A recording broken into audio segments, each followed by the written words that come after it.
Hey guys, so you ready for today's June 25th, 2018, a little after 8 a.m. Central Time. Good morning, everybody. I had a Facebook follower, I'm sure they obviously watch my videos too, send me a message last night that I thought was a really super neat idea, and hopefully you guys think the same. But in order to execute that idea and that concept, I would need you guys to participate a little bit. And what that is he sent me this question that's on my Word document that I turned into a statement. And he wanted to know my opinion about it. And a lot of you guys have sent me stuff through all my social media accounts all the time through the years, asking my opinion about stuff or sending me articles or whatever the hell, or asking questions specifically that have to do with, you guys personally. And I always answer everybody back. So if for some reason you haven't gotten a response in a day or two, don't think I'm ignoring you. Unless like a week goes by, then you might want to resend whatever you sent me. But beside the point. So he was like, you should do a video answering people's questions that they have for you. And it's going to be about politics. Don't fucking ask me any personal questions because I'm not going to answer them. And I thought that was kind of a neat idea because obviously I have a much different take than the rest of the world. Due to the fact I have an obsessive, compulsive, ridiculously odd hobby following the government around, Congress and otherwise, executive orders, blah, blah, blah, hearings, and know how things function, know what they're up to, and just law in general. I know way back to what Obama was doing.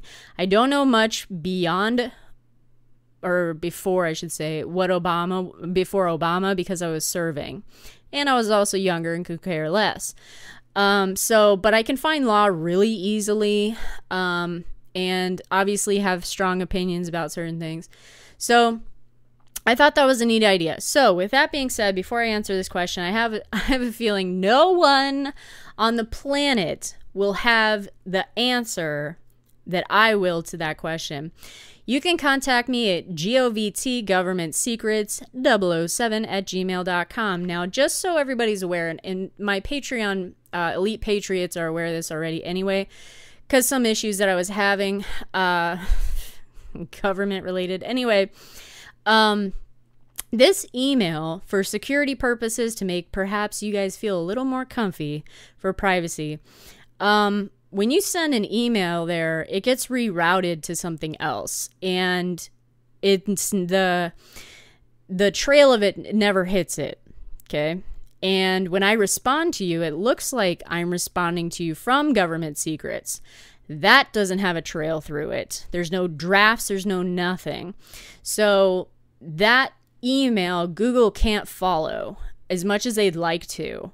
And I'm sure if Google figured out what I was doing, or someone who was trying to hunt my shit down figured out what I was doing, then whatever. But they'd have more of a difficult time than just rummaging through my email.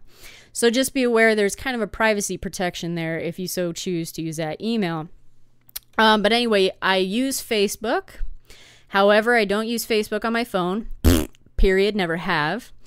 And oftentimes when a message comes through on email saying, hey, you have a message, it won't even tell me what the fuck you guys said. It'll be like, hey, you need to go to Facebook and look at your messages. Gay. And I don't check my Facebook every day by any means.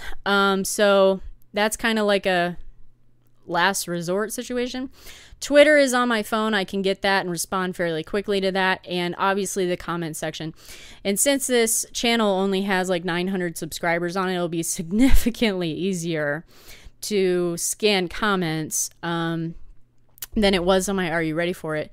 Because I don't get notified of every comment, and just like I wasn't from Are You Ready For It? For some reason, some I do, some I don't, and whatnot. So, but it'll be easier for me to find your questions. So, anyway, his question was, what is the most dangerous change that has happened in politics under the Trump administration? I'd be shocked if you guys have this opinion, because there's a lot of things that have happened under Trump for sure. But by far the most dangerous change that will change the way this country runs forever, is what Mitch McConnell did in the Senate.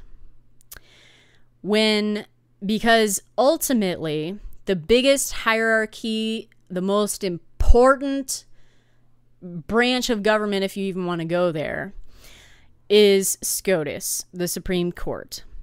And the problem is, obviously, they are not elected by the people. They're elected by politicians. And that's a big deal, too. But the point is, if we lose the Senate, it's going to be ugly. Everybody needs to go vote in the midterms because SCOTUS is so up to swing to the conservative way because somebody's going to be retiring. Kennedy is a possibility. Sotomayor is a possibility. Whatever. Or someone could croak. Within the next 2 years, another justice will walk away or die or something. So he will have yet another nomination for that. But the reason I say the most dangerous change is because Harry Reid, back in 2013, I believe it was, changed the Senate rules for presidential nominees because the Republicans were blocking a lot of President Obama's presidential nominees for like all kinds of shit, just like the Democrats are doing for Trump, because they're pushing time out as much as they can. The Republicans in general are just like objecting to having them come to the floor, but they weren't pushing the time out after he changed the rules. So he changed it to considered to be what's called the nuclear option, which means you only need 51 votes. And the Democrats did indeed have the, quote, majority, not the 60 majority, but the majority, over 51 in the Senate at the time. So he did that all by himself, probably by Obama's instruction to do so and everything else, to get around the Republicans. But when he did that change, he did not apply it to Supreme Court nominees. But in the same sense, had a Supreme Court nominee had to have been put in during the Obama administration, he probably or possibly could have. There was that one opening, what was it, Scalia's opening towards the end of Obama's presidency, that he couldn't change, I don't think, because he wasn't in the majority at that time. So anyway, beside the point, during the Trump administration, they changed it so that the nuclear option does apply to the Supreme Court justice nominees, presidential nominees. That is the dangerous, most disturbing, non-Republican, non-democratic, non-democracy. That is mob rule, okay? And that is what we need to stay away from in this country. Big time, because that's what creates other types of governments. And so you only need a 51 vote. So Gorsuch got through, I think it was over 51 votes, but I can't remember. He may have just gotten 51. And I think maybe Pence may have had to have broken that, but I don't know. So anyway, that's scary just due to the fact the courts could swing one direction or the other very easily if a justice steps down or something happens to them or whatever, depending on who is in office in the White House and who is in the Senate majority, could detrimentally affect the laws, policies, everything in this country by bringing some sort of case to the Supreme Court and them ruling, even though they're supposed to do constitutional shit, and sometimes they don't, ruling in a certain way that will change the country forever.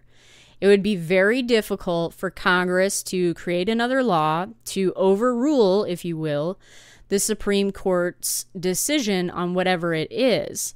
Because ultimately, if Congress were to pass something, say the assault weapons ban hits SCOTUS and it has leaning liberal, leaning to the liberal side, and they choose that because it was ruled that the Second Amendment is not unlimited, a while back by SCOTUS that they think that weapons of war, which is ridiculous, semi-automatic rifles and shit like that, and 30-round magazines, extended magazines beyond that, and everything else, are not necessary and don't fall under the Second Amendment, even though they should because of how the Second Amendment's read. It's not, the Constitution is not a living, breathing fucking document, no matter what anybody has to say. It needs to be interpreted the way it was written and meant to be interpreted. But let's say that happened.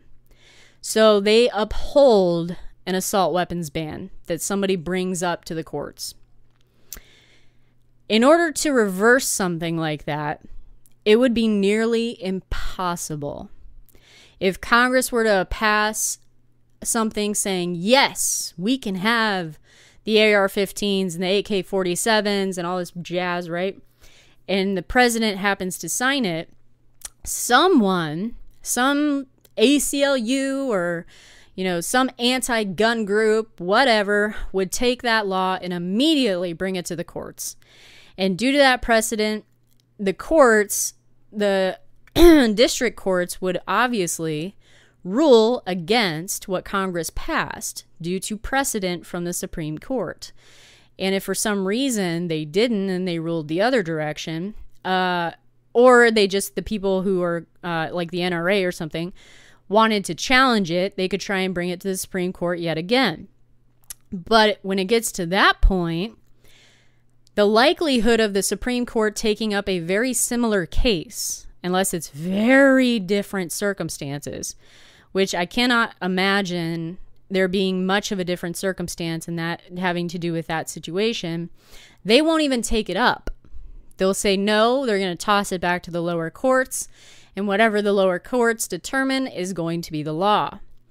So by Mitch McConnell changing the Senate rules to do mob rule, as far as I'm concerned, the nuclear option for presidential nominees for SCOTUS to be the mob rule was and is the most dangerous change that has happened under Trump, that has changed this country forever.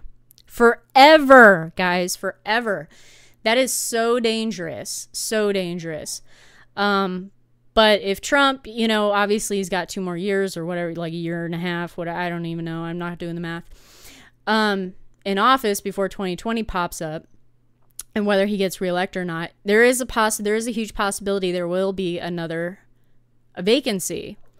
And if for some reason, and I don't believe that the Republicans will lose the Senate, but perhaps they could, President Trump puts forward a nominee, the Democrats are going to stop it from happening.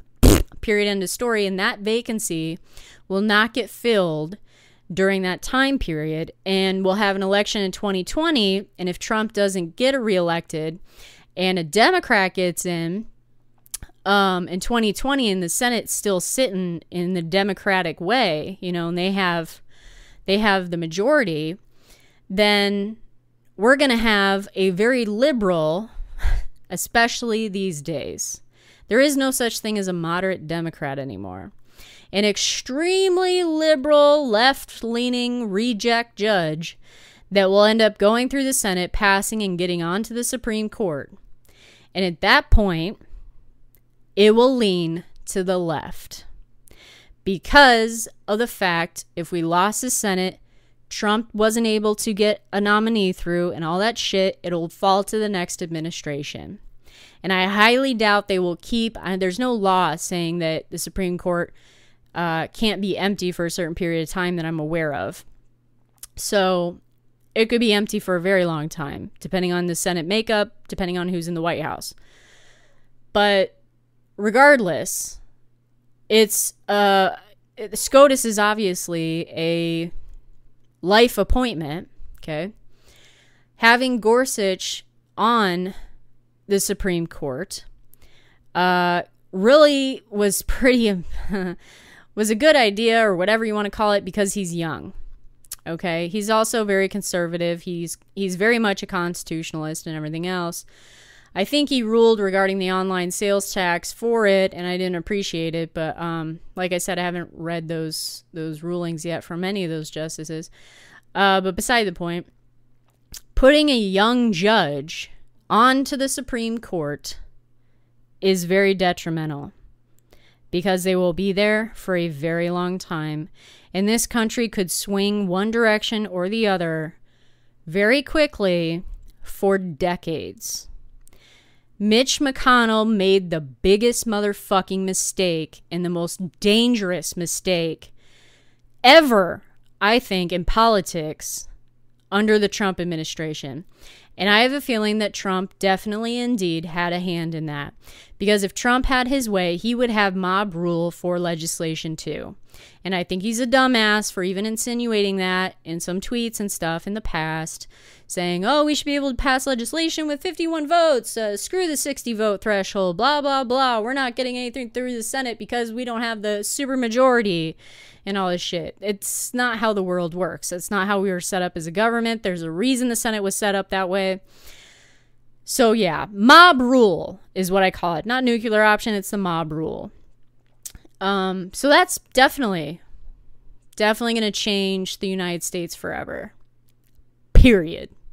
That policy, the likelihood of that policy being overturned in the Senate is so minuscule by either party because they will have the, advantage of taking advantage of it.